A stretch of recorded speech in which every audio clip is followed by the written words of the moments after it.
Generation from generation. Sabi ni Lord, huy, hindi sa'yo lang matatapos ang biyaya. Kasama yung mga anak, yung mga subling. Amen?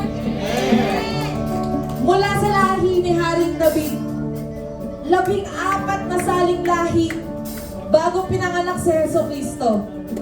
Can you imagine that?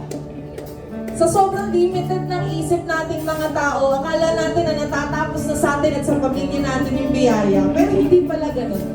Let us begin in the name of the Father, and of the Son, and of the Holy Spirit. Amen.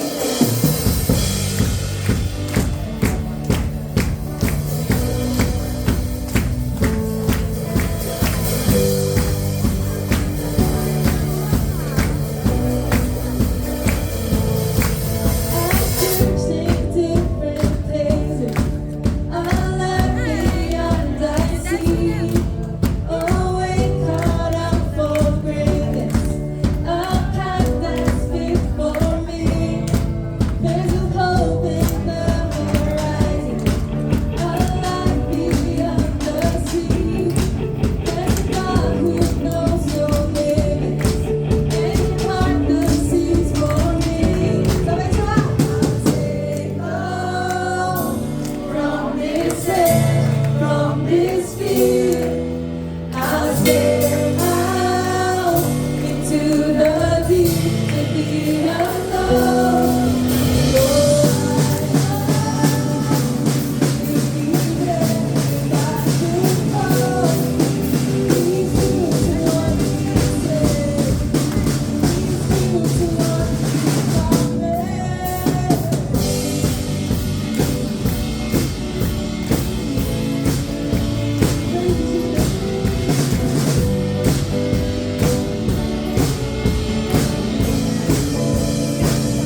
Him. Amen?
sisters, kahapon sinubukan namin na tingnan kung kaya ko pa bang maging millennial o Gen Z.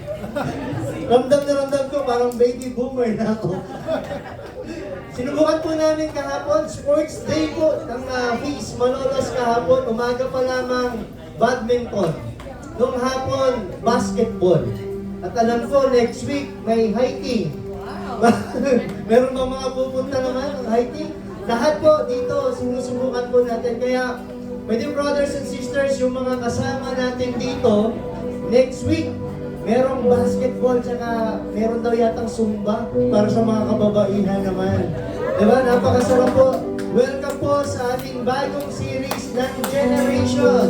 Okay? Pakisabi sa iyong katabi, anong generation ka? Amen. Pwede po muna tayong maupo. Meron na po tayong panonooring video, mga kapatid. Ayan. Panoorin lang po muna natin.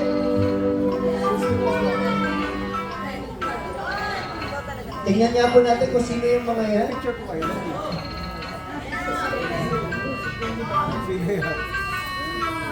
Sino yan? Sino yan, Sir Queen? Sister.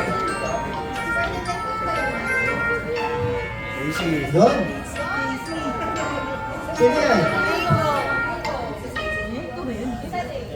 Sige, sister. Sino yan? Hoy! Si Organ, nandun. Ito dyan. Si Kaki, nakakita ko si Kaki. Yay! Yan! Wala na yan. Yan ba? Meron po tayo second video. Tingnan niyo po ito. Para sa mga bata na nandito. Our next generation.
Huli! Sino na huli?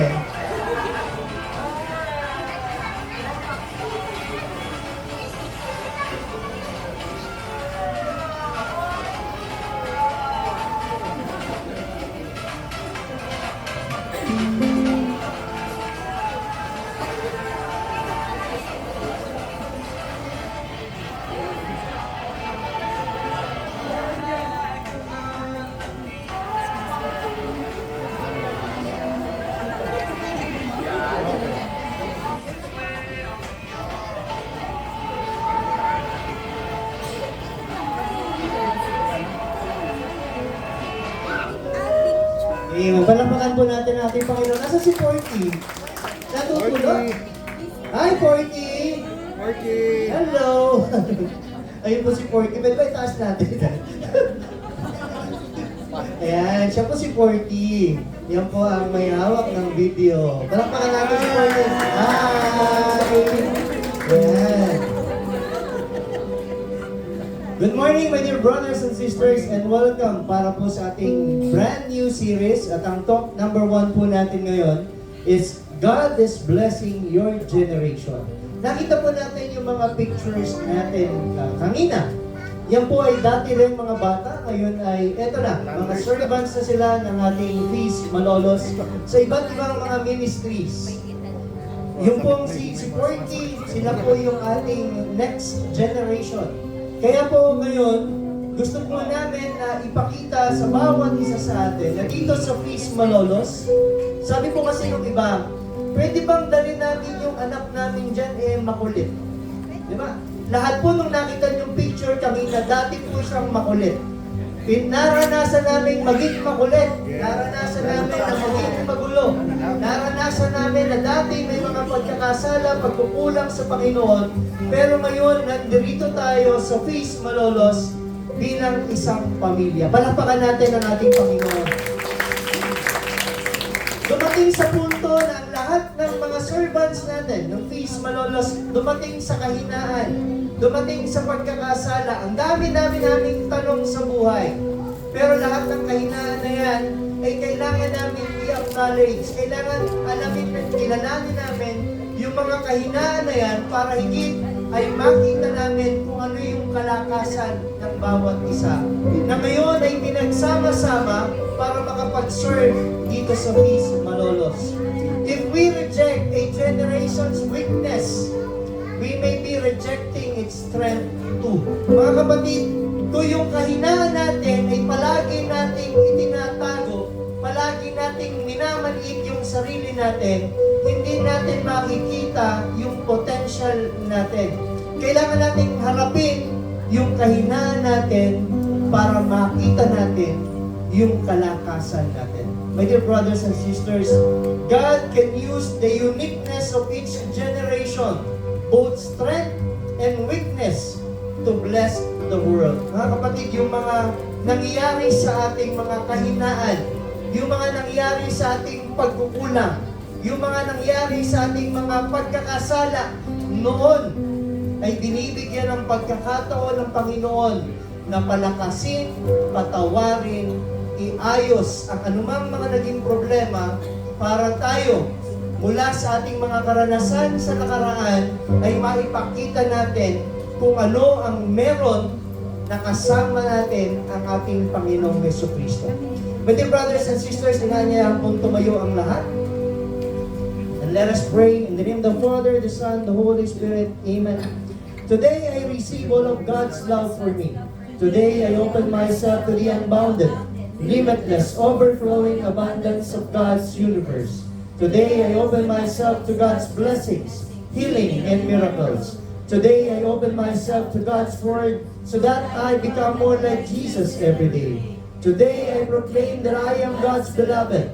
I am God's servant. I am God's powerful champion. And because I am blessed, I am blessing the world. In Jesus' name, amen. My dear brothers and sisters, awitan natin ang salita. There's thy word of God. Is the lamp unto my feet, and the light unto my path.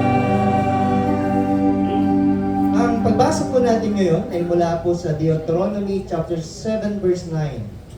Know therefore that the Lord your God is God, the faithful God who keeps covenant and steadfast love with those who love Him and keep His commandment to 1,000 generations.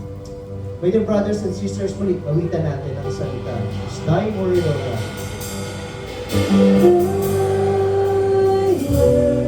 Is a lamp unto my feet, and a light unto my path. Bago po tayo umupo, my dear brothers and sisters, gusto lang po natin i-acknowledge, sabi ko nga kanina sa ating servant's prayer, si Jared. Parapahan natin si Jared ulit. At syempre yung kanyang nanay na i-invite na ngayon. Welcome po sa Feast Malolos. And ang ating po mga kasama Marcelo family, palakpakan natin sila. From Feast PICC.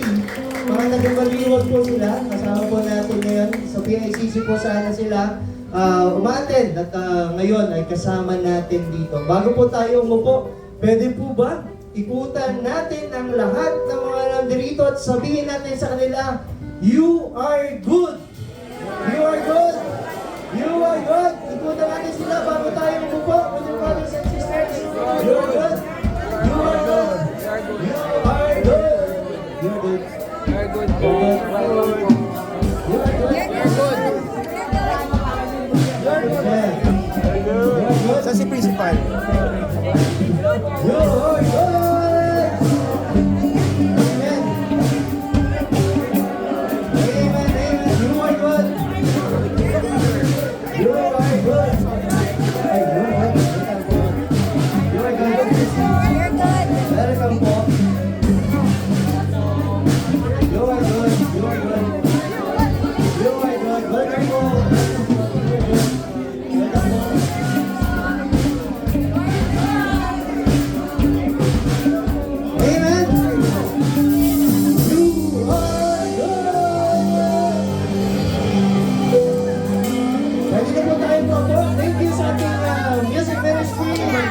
Salamat po. Pwede na po tayo maupo. Amen. My dear brothers and sisters, pakisabi po sa ating mga katabi, God is blessing your generation. Yes, kung ano man pong generation ang meron tayo, saan man tayo nabibilang, kasama natin ang ating Panginoon dun sa generation natin.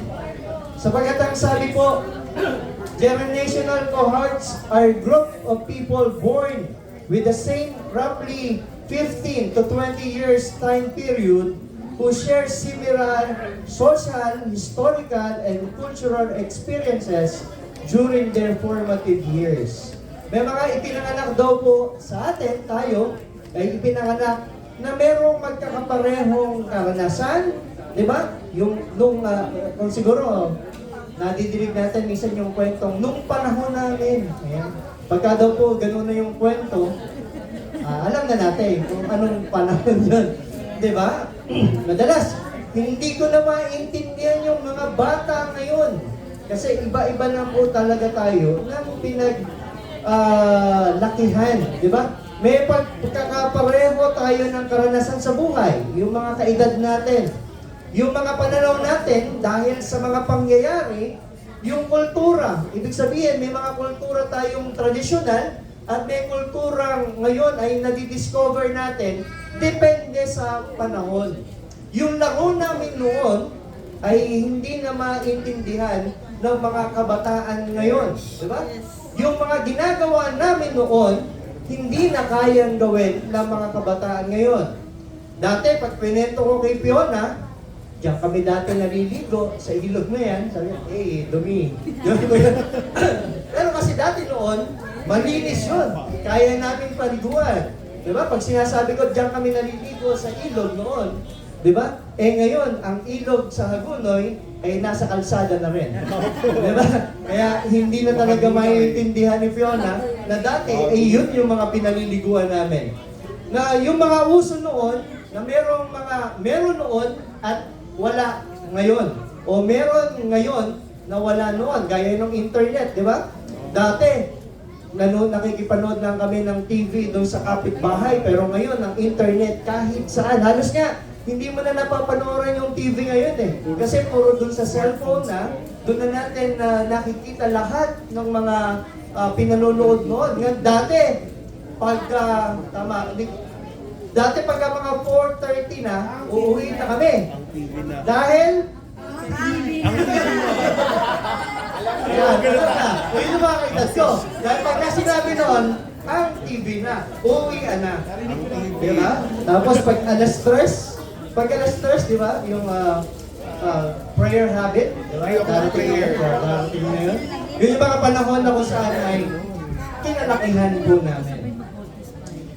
I-define po natin, ipakita po natin yung mga baby boomers, 1946 to 1964. Meron po ba dito? Yun, talagang proud na proud si Sis Lynette. Nasa kamay ng mga baby boomers! Ayan. Ito daw po, di ba, kayo daw po ang people for others. Tama po? Amen. Di ba? They have an extreme work ethics. Di ba? Karamihan po ng mga baby boomers, workaholic. Tama po ba? Amen. Meron silang traditional values like utang na loob at pakikisama. Di ba? Laging merong gano'n na kailangan ay pakikisama. Uso pa sa kanila noon yung palitan ng ulam. Di ba? Yung hatira ng ulam. Yan, uso pa yan sa mga baby boomers. At yung mga display nyo sa bahay, kakatok mo na ako kay mama. yung mga pinggan na lumalabas lang tuwing piyesta, tuwing birthday. Diba? Yan yung mga baby boomers. Tapos raised daw po sila sa mga strict parents. Tama po ba?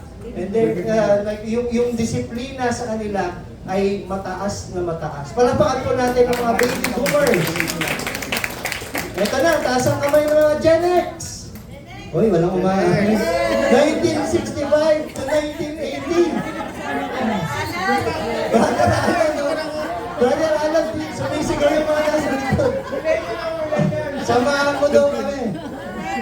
So ito daw po ay resilient at merong self-reliant at adaptable. Tama ba, Brother Alan? Yes! Tama po yan.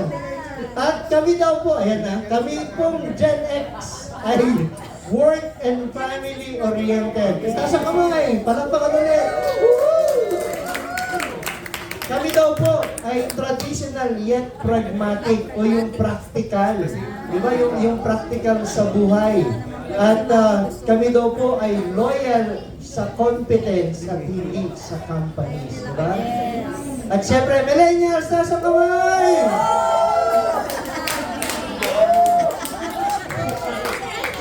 Yan.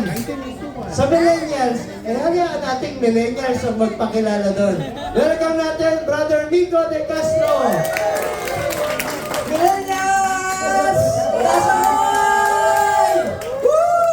Millennials, these are the people who were born at the year 1981 to 1996. Sobrang sarap pa ng generation na to. Ha? Tayong mga Filipino millennials or what we call millennials. Di ba? Tayo yung lumaki tayo dun sa generation na meron ng konting technology. Di ba? Diyan na nag-start yung internet, diyan na nag-start yung mobile phones. Hindi ba? Yes. And ito yung generation na lumaki sila na galing, yung pamilya nila, yung mga parents nila is mga OFW. So parang medyo ano na sa atin, di ba? Parang mas importante na sa atin ngayon yung time.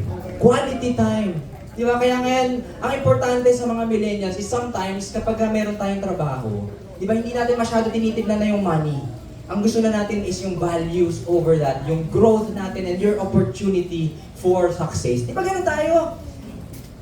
And they are hungry for growth. Mas gusto nila to kaysa yung talagang magtatrabaho na magtitiis. Di ba meron na tayo ngayong work and life balance? Tayong mga millennials, hindi po ba? And then, meron na tayo, ito na yung generation na nag-start yung YOLO mindset. Familiar ba kayo sa YOLO? You only live once. Ano yung YOLO? You only live once. Diba? Kaya naman hindi na tayo yung masyado na talagang mag-iipon. Di ba yung marami sa mga generations before na talagang magtitiis, no? Talagang hindi. Magsasacrifice ako. Pero hindi, itong generation natin na to, yung kailangan natin ng kaunting mga midweek na ay, kailangan ko naman ng time for myself. No? Kailangan ko i-pamper yung sarili ko. Di ba? O kaya, pupunta ako na Sagada to find my own self. Hahanapin ko muna yung sarili ko. Di ba? ito yung mga generations na talagang boldly Pinoy. Di ba? Yung mga mabuhay ang OPM talaga, na talagang makakalig. Sila yung nag-coin ng term na, ang tawag dito, yung yayamanin, walwal, di ba, ano pa, yung pet malulodi, di ba, ganyan yung mga generation nun, di ba? Yan ang ano, at tapos ang mga sound trip nila yung I want it that way, tell me why, ain't nothing but a heartache, tell me why, ain't nothing but a heartache, di ba? Palakpakan niya po ninyo yung mga sarili ninyo. And syempre, hindi natin makakalimutan yung mga Gen Z. Taas ang kamay ng mga Gen Z! Woo! These are the people, ang dami natin dito. Ang dami natin Gen Z dito. Di ba? Gen Zs are the people who were born between 1997 to 2012. And these are the first generation na lumaki na talagang meron ng internet. Di ba, hindi na nila alam yung pakiramdam na walang wifi. Na parang napabothered sila kapag walang wifi. Di ba dati kapag pupunta tayo sa bahay, anong una natin gagawin? Di ba meron parang makikikumusta tayo, magmamahal tayo. Talagang, ngayon, kakato kayo sa relatives, ano pong password ng wifi? Hindi ba? Yung mga Gen Z before, they grew up with 24/7 internet access. Na puro pag-gising pa lang, naka-TikTok na. No? Tapos yung pambayad nila, hindi na nagdadala ng cash yan. Puro Gcash na lang at saka nag-online shopping yung mga yan. Hindi nila alam yung mundo without internet. Di ba? And then, makikita niyo ito sa mga trabaho kapag employed ang mga Gen Z. Lagi nilang kine-question kapag meron silang may inutos yung boss sa kanila na gawin mo to. Siyempre, magugulat sila, 5 p.m. na. May inuutos pa yung boss sa kanila. Sabi, no, you need to respect our boundaries. Kailangan mo i-respect yung aming pagkatao. Not because we are paid up until 5, but we want to preserve our entire di ba? Yun, Mental yun. health. Yes. Yes po. Diba? Mental health. And then there are the first generation to stigmatize din yung mental health issue. Destigmatize. Yeah, destigmatize. Na parang magugulat tayo, bakit ba itong generation na to is nagtataka tayo, parang lagi na lang may mental issues and mental problems. But we need to understand that they are in a different generation who is tuloy-tuloy silang na merong internet access, di ba? Scroll ng scroll yung mga maliliit na content. Na sobrang saturated ng utak nila. Di ba? Sila yung mga nag-term ng coin na suffer, deserve, di ba? Yan yung mga kanilang mga kino-coin na term. Kaya nga, di ba, kapag inutusan mo ang Gen Z na maghugas ng pinggan, di ba, ano pa sasabihin sa'yo niyan? Di ba? Mom, you're overstepping my boundaries. It's my me time. No? Can I just relax for a bit? Self-love. It's self-love. Come on, maybe a few minutes. Hindi mo ba? Palapakan niya po natin ang mga Gen Z. The last one is Gen Alpha, and these are the generation from 2010 to 2024. Taas ang kamay ng mga Gen Alpha. Parami ng parami. Mga Gen Alpha. Kada generation. Dumadami tayo ng dumadami. Marami ng parami. Nagingay na siya. These are the generation who are born in the world na meron ng AI. Di ba? Ito na yung mga AI na parang lahat ng processes in their life is super fast. Di ba? Yung kanilang, lumaki sila ng may mga smartphones, may mga AI, and sobrang bilis nila mag-process ng information. Minsan, nawawalan na sila ng patience, so mag-chat GPT na lang agad sila, makukuha na nila lahat ng sagot. Di po ba? Minsan, mahirap din makuha yung attention ng mga Gen Alpha because they are consistently bombarded with this, yung attention nila was already bombarded by 3-second video, yung mga bibibilis na mga TikTok short clips. Hindi po ba ganyan? But then, di ba, they grew up in a millennial household. Yung mga parents nila are millennials. And this is very, very balanced in terms of yung kanilang pagpaprocess ng information. They are smart na, di ba? Ang gagaling na ng mga bata ngayon. But then they're also balanced by the millennial parents who actually are concerned about their family. Di ba parang mas nagiging balance sila ngayon? No?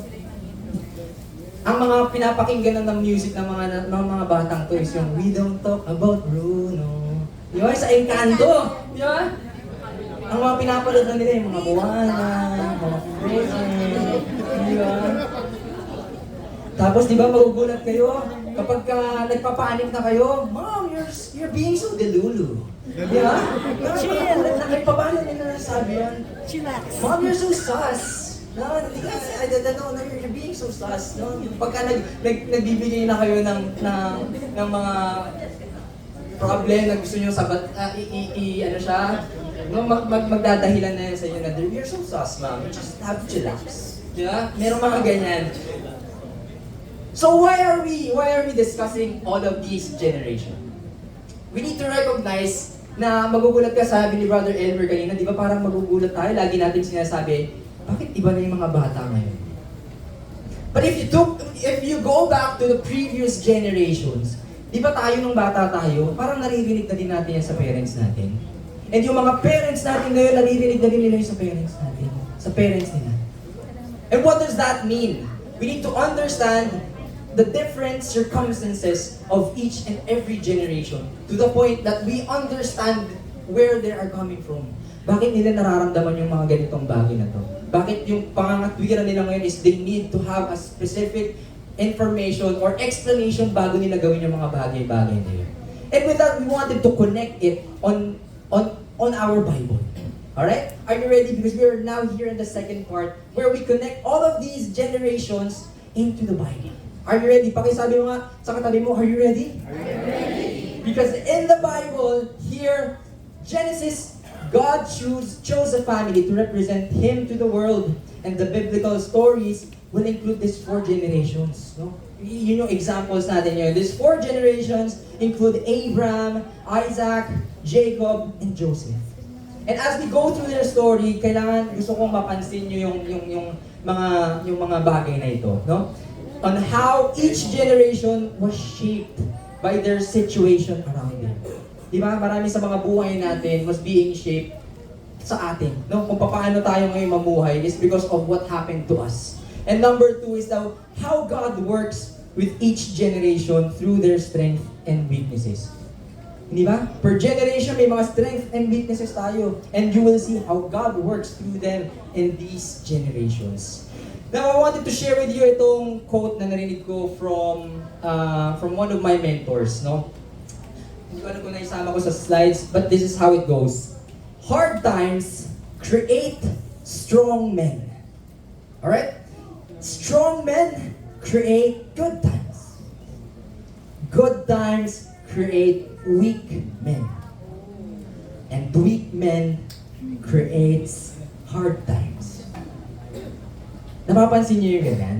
Different generations, minsan magugulat kayo, yung isang generation, sila yung walang-wala, sila yung nagsasuffer. So what they do, they create themselves, they made themselves so strong enough para yung mga susunod na generation nila, no, mas madali na nilang mabubuhay, no? Ginagawa ko to para sa mga anak ko. But sometimes through those good times, sometimes we create weak men. Hindi na nila napapansin yung pinaghirapan natin. They take it for granted.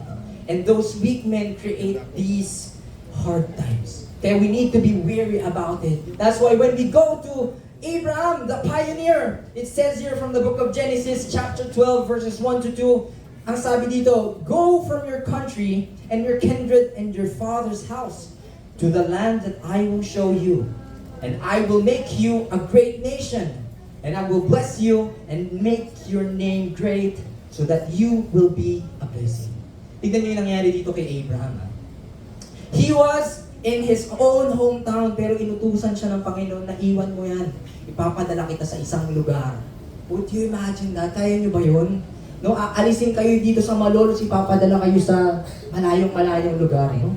Mawawala yung mga friends niyo, mawawala yung connections niyo, and yung culture na kinalakihan niyo. That's what happened to Moses. And he just followed God. No, sinunod lang niya yung utos sa kanya ng Panginoon. He just became obedient. And iniwan din niya yung religion niya. And as a pioneer, di ba siya yung unang-una eh. As a pioneer, Abraham's faith was radical, costly, and sacrificial. Grabe yung mga pagsubok na talagang dumaan kay Abraham. Kaya naman, if you look at the pioneers, especially here at the Feast Malolos, no? Kung meron kayong katabing pioneers dito, yung mga nauna sa atin, no? Can we give them a round of applause? No? Yan, yung mga nagtaguyod ng Feast Malolos. All the sacrifices, all the costly and radical love that they put into this community para hindi siya mawala, para mag-continue ito. Doon natin mararamdaman na ito yung Abraham ng ating Feast Malolos. Amen. Palakpakan niya po natin ulit ang Panginoon. This would be the foundation. They create the foundation the same way as Abraham did. But then, as always, yung Bible, hindi naman tinatago niyan yung mga maliliit na faults, di ba? During those times, si Abraham, sobrang takot niya sa king. Yung asawa niya, no? Umabot siya sa point na itinago niya, sabi, hindi ko asawa yan. Ano ko lang yan, kapatid ko lang yan. Yeah? And he did that twice. Hindi po ba? But despite this brokenness, no? Makikita natin na this is what the human nature is. Minsan marami tayong ginagawang stupid mistakes. Hindi po ba? But then again, despite his brokenness, katulad ni Abraham, he keeps moving forward. Pakitawid kayo yung katabi, pakisabi, keep moving forward. Yeah? Despite your brokenness, despite all of your sacrifices, you need to keep moving forward and you need to stand up and follow God until the end. That's Abraham. The second one is Isaac, the heir. Isaac is the most passive of all these patriarchs. Sabi nga dito, di ba? He redigits his father's wills. Anong ibig sabihin nun? No, parang Lumaki siya sa generation na yung pinaghirapan ni Abraham na pagdidig ng well, ginagamit na lang niya. Wala na siyang pakialam eh. Nandyan na yan eh. Bakit hindi ko pagagamitin yan? Di ba? Nandyan na lang siya, gamit na lang siya ng gamit. And he re-encounters the same king, Abimelech. No? Like father, like son, ganun din. Natakot siya dun sa king, nagkaroon din siya ng kasinungalingan na yung asawa din niya, ganun din ang sinabi niya, no, hindi ko yan asawa, kapatid ko lang yan. Di ba? May mga ganun silang point sa buhay because he repeats his father's big mistake. Sila yung mga takers na, ng mga pinaghirapan, ng kanilang mga pamilya, ng kanilang, kumbaga, sila yung mga, ano tawag dito, mga nepo baby. Di ba? Lumaki sila sa generation na talagang take na sila ng take. Hindi na nila kailangan paghirapan lahat ng mga na-experience sila. We don't have to repeat the sins of our fathers, but we could choose to repeat the goodness of our Heavenly Father. The way that God blessed your fathers, I hope it also become a blessing into your life. So as we continue, let's all welcome once again Brother Elmer Santos, the Jacob Underdog.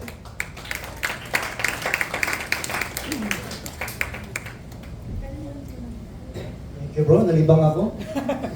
Nalibang ako doon sa likod. Ayan, my dear brothers and sisters. Alam mo niyo, napakasarap na tingnan na kanina yung kinanta ni dati, pag meron kaming hindi maintindihan, halimbawa may sinabi kami sa magulang namin or doon sa mas nakakatanda sa amin na hindi nila maintindihan, ang isasagot lang sa amin, kutusok kita dyan. Di ba pagka yung meron hindi magkaintindihan, doon na natatapos, yun na yung period ng usapan. Pag sinabi ng mga nakakatanda siya, kutusok kita dyan, tigil na lahat ang pagtatalo. My dear brothers and sisters, Jacob the underdog. Your name will be no longer be Jacob, but Israel, because you have struggled with God and with humans have overcome. Mga kapatid, nung panahon na si Jacob, dumaraan sa maraming laban sa buhay. Yung generation na kung saan tayo mismo, dinadaanan natin yan eh. Bilang bata na walang pakialam sa lahat, di ba? Bilang binata't dalaga na ang lagi mo lang pinoproblema ay yung eyeball tawag namin doon dati, no? Yung mag-eyeball at magkita kayo, di ba? Yung makita mo lang yung antena ng kapitbahay mo na nililigawan mo, masaya ka na.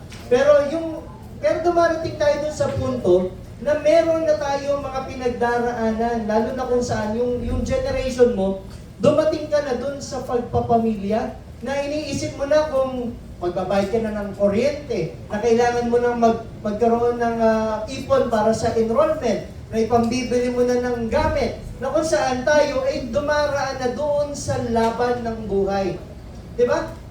Yung mga bagay na ito ay hindi naman ibig sabihin na tayo ay nagkukulang na ng pananampalataya, kaya tayo ay nagkakaroon ng mga problema at mga suliranin sa buhay. Ibig sabihin lamang nito ay unti-unti ay ipinakikilala at pinakikita na sa atin ng ating Panginoon na tayo ay meron ng responsibilidad. Kaya palakpakan natin yung mga magulang na nandito, palakpakan natin ang Panginoon.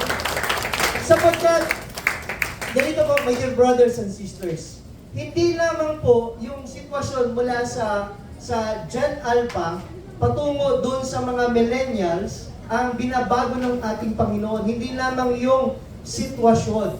Binabago rin ng Panginoon yung ating pagkatao. Yung pagtanaw natin sa meaning ng buhay. Kaya po yun yung pinapaalala sa ating mabuti na ito, pag-aralan naman natin. Baka ngayon, baka baby boomer ka na, feeling millennials ka pa din. Di ba? Yung ugali mo na pagiging millennials, yung negative na ugali, dala-dala mo pa rin, baby boomer ka na. O millennials ka na, nandun ka pa rin sa pagiging Gen Z. Ibig sabihin, kailangan makita natin kung ano-ano ang generation na kung saan nandun na tayo ngayon, ipinakikita ng ating Panginoon. Kapatid, adjust din paminsan-minsan. Mabuhay tayo ayon sa ating edad. Kasi kadalasan po ganito nangyayari. Nung bata tayo, gustong-gusto nating tumanda para maging malaya. Tanungin mo ngayon yung matanda kung anong gusto nila. Gusto nilang maging bata para sila ay laging alagaan. Diba, my dear brothers and sisters, kadalasan po ay dyan tayo nakukulong. Nakukulong tayo dahil hindi tayo nabubuhay ayon sa ating edad. Gusto natin yung edad nila ang ating isabuhay ngayon, pero darating ang panahon, my dear brothers and sisters, kailangan tayong mamuhay ayon sa ating edad. Tingnan po natin yung mga bata. Bayaan po natin. Sabi nga po ni Father Abe, sabi ko minsan, Father Abe, pasensya na, magugulo yung mga bata. Tanong niya sa akin, ano yung sagot? No. Ang sabi ni Father, okay lang yan, bata yun. Pag ang magulo, kayo, hindi na tama yun. Di ba? Pag ang magulo, tayo, pagka misa, tayo yung nagsa-cellphone, ay hindi na tama yun. Pero pag yung bata, kay Father Abe, pwede yun. Pagka tayo, matatanda, labas ng labas, hindi na tama yun. Pero pagka yung bata, di ba, pinagbibigyan po natin yan sapagkat sila yung bata. Jacob's insecurity formed both his greatest flaws and his greatest spiritual encounter. Mga kapatid, God breaks you where you are strong, so a new strength is born in you. Mga kapatid, ako naranasan ko yan. Kalakasan ko noon bilang isang vice mayor. Binawi lahat talaga sa akin, nawala. Pero napagtanto ko, napagtanto, talagang nung pa yun, hindi na maintindihan ng bata yun. Naisip ko na ako din pala ay inabuso ko yung aking katungkulan. Nagkaroon din ng mga pagkakataon na pinabayaan ko din. Kaya noon, pagkatapos na mabawi ang lahat, mawala ang lahat, dumaan sa pagsubok, nakilala ko si Lord. At ngayon, lumabas ang isang kalakasan na ibinigay sa akin na pamunuan at ibahagi sa Feast Malolos ang ating Panginoong Jesucristo bilang isang servant of God. Palakpakan po natin ang ating Panginoon. Next is Joseph, the favored one. Do not fear, for I am in the place of God. As for you, you meant evil against me, but God meant it for good, to bring it about that many people should be kept alive as they are today. May mga pagkakataon po na kung ang may pinararamdam sa atin o may nararamdam tayong kalituhan, may mga nararamdaman tayong paghihintay, o merong mga panalangin tayo na hindi pa ibinibigay ang ating Panginoon, o sa panahong ito, meron tayong mga pagsubok sa buhay. Di ba? Hindi naman tayo nakakaligtas dyan. Every generation, dadaanan yan. Kaya tayo, bilang mga nauna, baby boomers, di ba? Gen X, di ba yung mga ganyan, nauna tayo, kaya tayo ay naririto ngayon para gabayan sila. I-share natin yung experience. Mga kapatid, konting sharing lang, Last week, nasa Cebu ako, galing ako sa Cebu para sa annual convention ng Boy Scouts of the Philippines. Ang aking pong kasama sa room ay isang baby boomer, di ba? Yung alas 8 pa lang, tulog na, di ba? Hindi ka makapagbukas ng TV kasi nasa kabila siyang higaan, tulog na siya. Tapos mga bandang alas 3, gising na. So, hindi kami magkita. Hindi kami magkita doon sa paraan ng pagtulog namin. So, puyat ako kasi hindi rin ako makatulog ng alas 9, alas 8, alas 9, tapos magigising ng alas 3. Pero, my dear brothers and sisters, isa sa pinagpapasalamat ko sa ating Panginoon, binigyan ako ng pagkakataon na makausap siya. Every morning, meron siyang prayer time. At doon sa prayer time niya, isinama niya ako. At sabi niya sa akin, bro, di ba nasa feast ka? Pwede bang ikaw naman ang mag-share ng Bible verse for the day? So, sa loob ng 3 umaga, yun yung lagi namin ginagawa every morning. Tapos, nung tanghali na, pagkayari ng mga conference, magyayaya siyang mag-swimming. Pag swimming namin, wala kami pinag-uusapan kundi yung buhay niya noon at ang buhay ko ngayon. At yung pinagpapasalamat niya, marami siyang mga pinagsisihang desisyon. Pero marami siyang pinagpasalamat dahil dun sa maling desisyon, meron siyang mga nakuhang karanasan na ipinaalala niya sa akin. Mas mahalaga yung pamilya na nagsiserve sa ating Panginoon. Yung pamilya na magkakasama, salamat sa Diyos, nakikita ko na ikaw, dinadala mo yung anak mo sa feast. Ako, nung nadala ko yung anak ko sa feast, 65 years old na ako. Nag-feast din po sila sa Baliwag. Paminsan-minsan po, nagsiserve na rin po siya ngayon sa Pulilan, sa simbahan o dun sa parokya.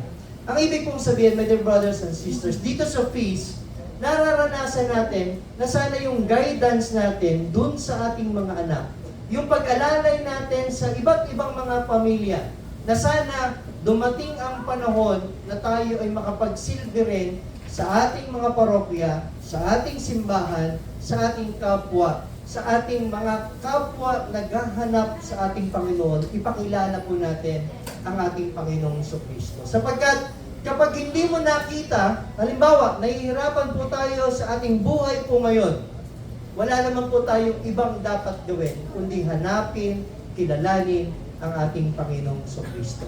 Palakpakan po natin ang ating Panginoong Kristo. At ang sabi po niya dito, sa Genesis chapter 12, verse 1 to 2, I will bless you so that you will become a blessing. My dear brothers and sisters, yung mga kasama po natin dito ngayon, inanyahan po na tumayo po ang lahat. Ang tatayo lang po muna ngayon ay yung pong ating mga baby boomers. Pwede po, nakakatayo pa po ba kayo? Joke lang po yan. Joke lang po yan. Yung mga tayo po ang mga baby boomers. Umami na po kayo. Tayo lang po naman. Hindi po namin kayo pamamalita. Si Mama, hindi na makatayo. Tayo po. Tayo po tayo, mga baby boomers. Ipag-pray po natin sila. Pero po ba natin? Ang ating mga kamay sa ating mga baby boomers.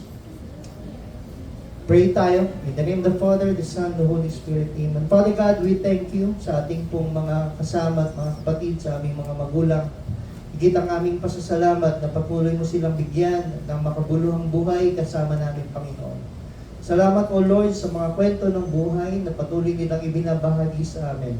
Salamat, Panginoon, sa lahat ng aming pong mga lolos, mga lola, mga nanay, mga tatay na nandirito ngayon. Pinagpapasalamat namin ang kanilang buhay, Panginoon, na binahagi at inialay sa amin. Amin din pinapanalangin ang aming mga magulang, mga lolo at mga lola na hindi namin kasama sa lugar na ito. Patuloy mo silang gabayan, bigyan ng malusog na pangatawan at makabuluhang buhay, Panginoon. Maraming salamat, O Lord, sa pagbabahagi ninyo sa kanila, sa amin. Pwede, brothers and sisters, inanyahan po ang ating mga Gen X. Kaya po lahat. Extend din po natin ang kamay natin sa kanila. Panginoon, maraming salamat, Panginoon, sa inyong pag-iingat sa amin. Salamat, O Lord, sa mga panahon na kung saan kami ay sinusubok. May mga pagkukulang kami, Panginoon. May mga pagkakataon na kami ay nangihina. Subalit, O Lord, alam namin, kasama ka namin. Pinag-pray namin, Panginoon, na patuloy mo kaming pagpalain. Salamat sa series na ito, Panginoon, sapagkat unti-unti ay natututunan namin, nararamdaman namin, Panginoon, ang iyong presensya sa bawat generations, O Lord. My dear brothers and sisters, nangyayaan po si Brother Nico to lead the prayer para sa iba pa nating generations. Ngayon po inaanyahan po ulit namin tumayo yung ating pong mga millennials. Millennials.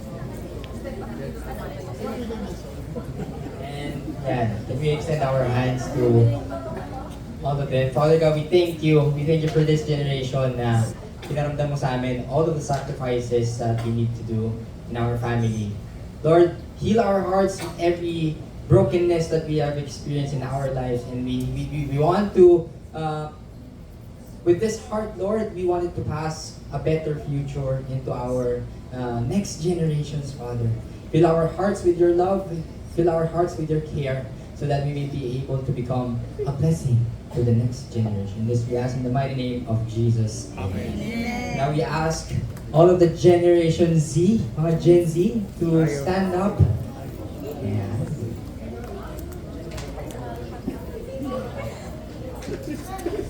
Alright, let's all raise up our hands to them. Father God, I want you to take a look at your children right here, Father. Bless them with all of your heart, Father. Embrace them. So that on the times that they feel that they are not seen, Father, let them know that they are seen and they are acknowledged and they are loved. Father, anyaya ko po kayo na yakapin niyo sila right at this moment for everything that they might feel that they are not understood. Father, give them the grace of this heartfelt love that you are giving to them, Father. And we pray for their future, Lord, so that they may be able to use them as your instrument to serve God in expanding your kingdom here in earth. And this we pray in the mighty name of Jesus. Amen and amen. Palakpakan niya po ulit natin sila. And now, can we ask all the Generation Alpha to come in front? Gen Alpha. Come on, kids. Yay! Ready.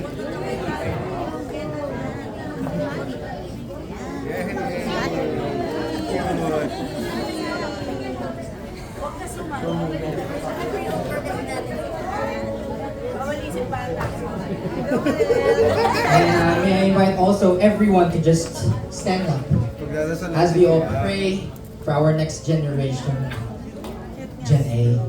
Let us all raise up our hands in preparation for their blessing. Father God, we raise up to you these kids. They are the future. We see them, Lord, as your blessing. We see them as your grace.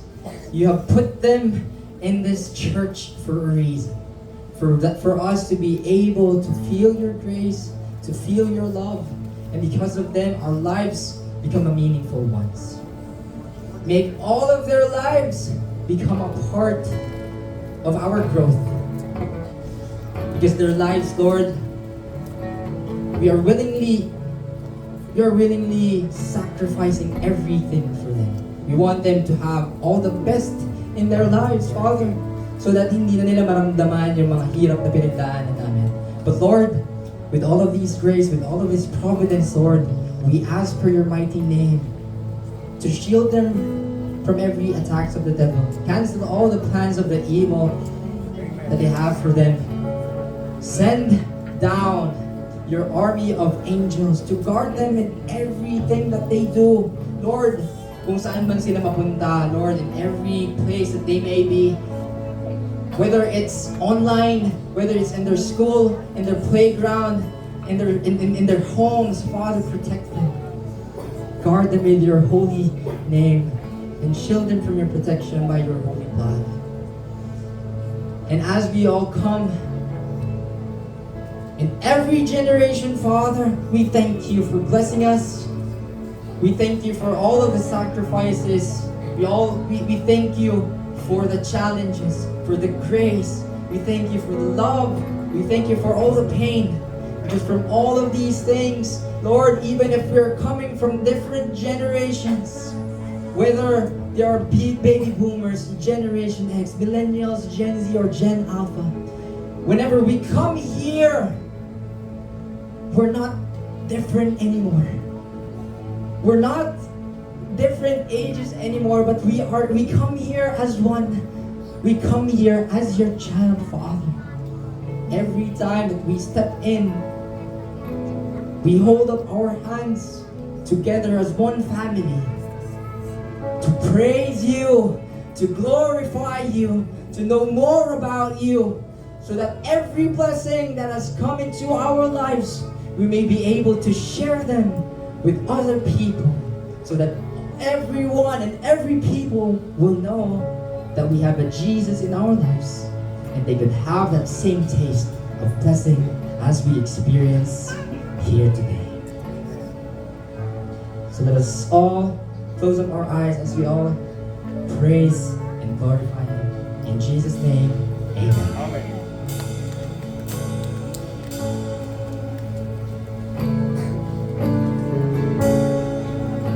Let's feel His presence. We worship you, Jesus. Thank you. Salamat, Panginoon, sa lahat ng biyaya. Hindi lang sa amin, sa lahat ng henerasyon na darating, Panginoon. We honor you, we praise you, thank you, Lord.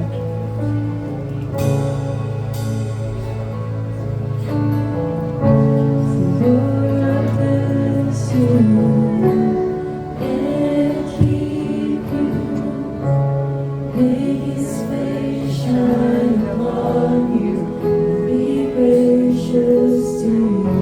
The Lord turn His face towards you and give you peace.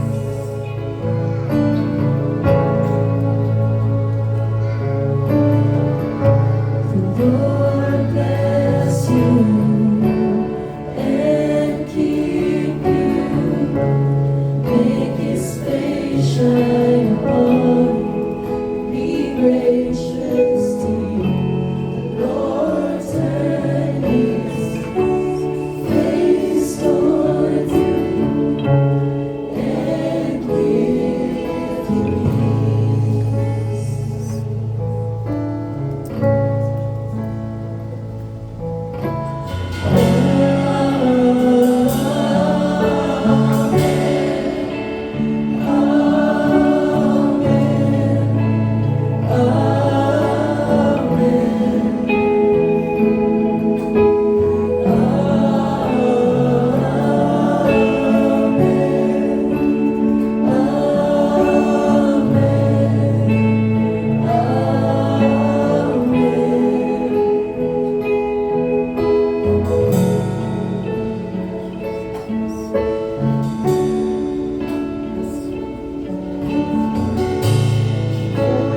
bless you and keep you.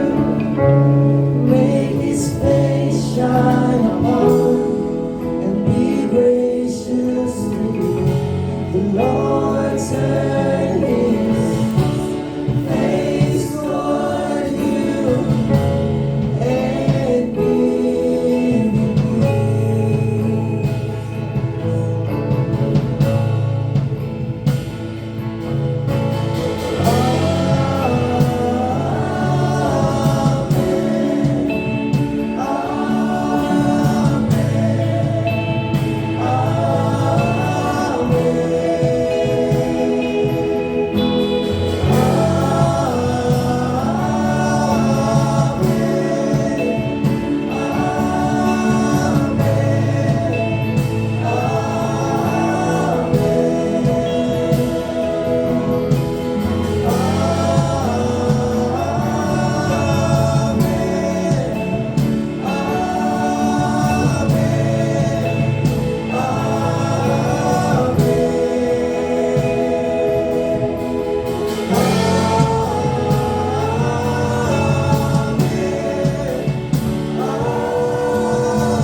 heart. Glory be to the Father, and to the Son, and to the Holy Spirit. Be world without end. Amen and amen. Amen. Palakpakan